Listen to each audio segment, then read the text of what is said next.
And this one says he grew up the child of a graphic artist's father and idolized his father's imagination and wonder.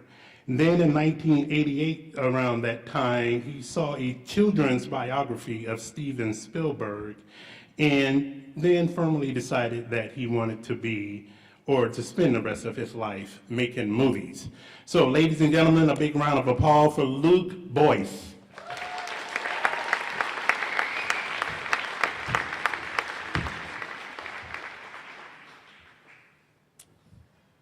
I love movies.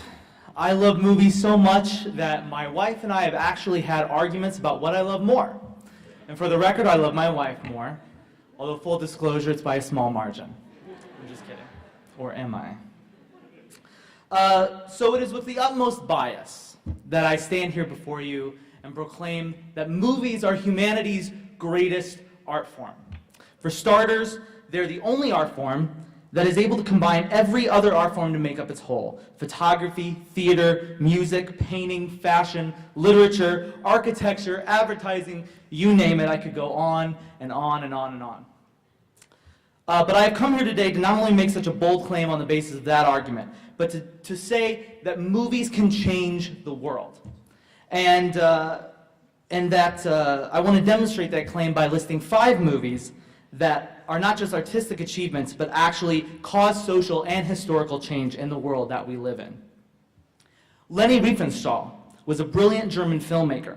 Her films were technical and artistic marvels and still stand today as such.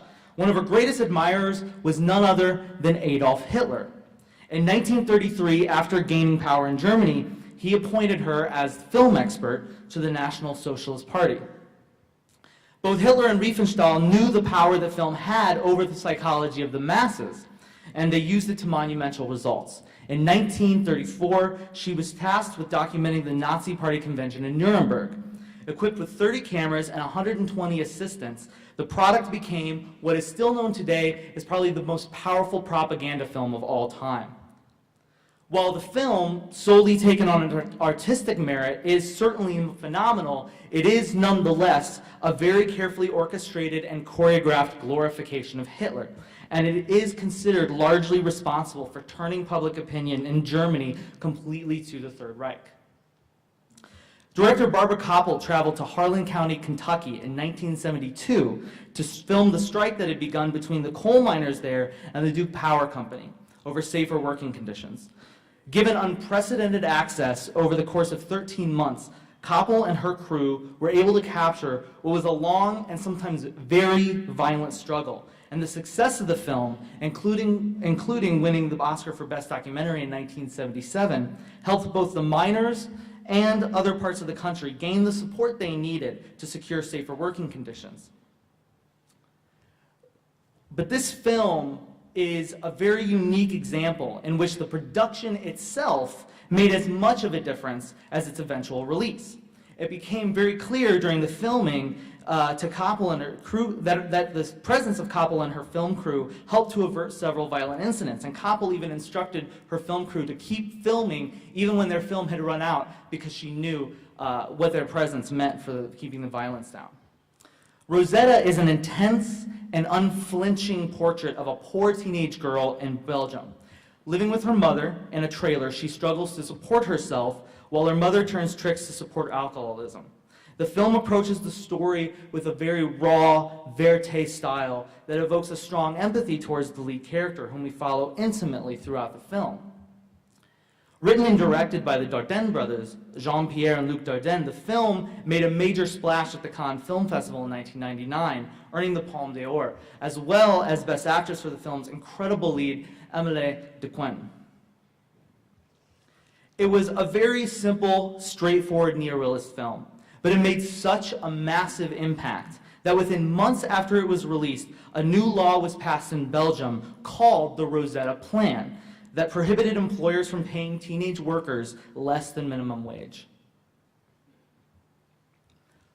In 1966, controversial director Guillaume Pontecorvo directed what is arguably the most influential political film of all time, The Battle of Algiers. Using the technique of a documentary-style production and stark black and white photography, he brilliantly told the story of a key year in the tumultuous Algerian struggle for independence from the occupying French in the 1950s. Shot in the streets of Algiers, the film very vividly details the desperate terrorist attacks by revolutionaries and the French army's brutal response and torture. Upon release, the film quickly became a case study for urban and guerrilla warfare. Groups like the Black Panthers and the Irish Republican Army were said to implement many of the tactics that had been used and shown in the film, and it's since been used as a teaching tool for counterinsurgency teams. Its influence has been long-lasting, even being screened at the Pentagon in 2003 as an example of problems faced by the U.S. Military in Iraq. The final film in my list is one that impacted the world in two very specific ways, for good and bad. And after more than 75 years after its release, it continues to both fascinate and enrage audiences.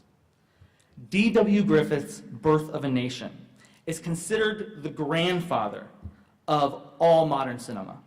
His use of editing to create narrative in the film, as well as several other innovations like multiple camera angles, long shots, panning shots, parallel editing, and much more, literally helped to shape the entire language of cinema as we know it today.